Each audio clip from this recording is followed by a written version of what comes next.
আসসালামু আলাইকুম। আজকে দেখাবো আমি স্বাস্থ্যকর চাইনিজ ভেজিটেবল সালাদ। এটা খুব স্বাস্থ্যকর সালাদ। এখন বাজারে অনেক সবজি পাওয়া যায়, এভাবে আপনারা বাড়িতে বানিয়ে খেয়ে দেখবেন।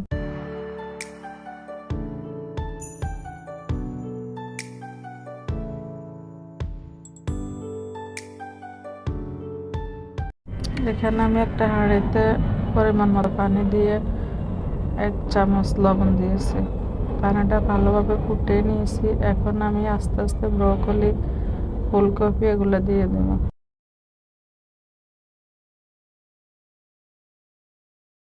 থেকে 1.5 মিনিট রাখবো। হাফ সিদ্ধ হয়ে গেলে আমি এগুলো উঠে ফেলবো। আমার এগুলো সিদ্ধ হয়ে গেছে। এখন আমি ছোট ছোট করে কেটে নেব। আপনারা চাইলে বড় রাখতে পারেন, যার যেমন পছন্দ অনুযায়ী কেটে নেবেন। এখন আমি 2টা কাঁচামরিচ কেটে নিচ্ছি। একটা টমেটোরে আমি 4 ভাগ করে কেটে নিয়েছি। এখন চিকন চিকন করে কেটে নেব। আপনারা চাইলে গোল শেপও করতে পারেন, লম্বা শেপও করতে পারেন। আর কিছুটা ধনিয়া পাতা কেটে নিয়েছি।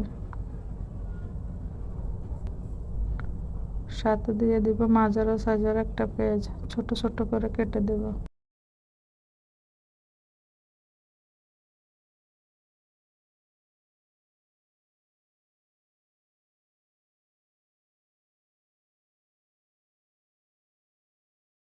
এখানে আমি একটা বাটিতে গাজর কুচি, ফুলকপি কুচি, শসা কুচি,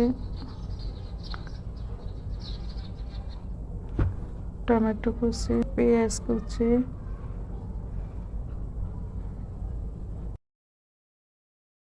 কাঁচামরিচ কুচি, ধনিয়া পাতা, সামান্য একটু লবণ, গোলমরিচের গুঁড়ো। এটা আমি কালো গোলমরিচ ইউজ করছি, আপনারা চাইলে সাদাটাও করতে পারেন। এখন আমি ভালো করে এটার সাথে মিশিয়ে নেব। সবগুলো একসাথে মিশিয়ে নেব।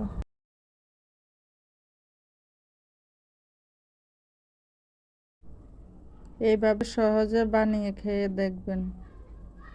সাথে চাইলে পাতাকপিও দিতে পারেন। দারুণ মজার সালাদ। ভালো লাগলে কমেন্টে জানাবেন।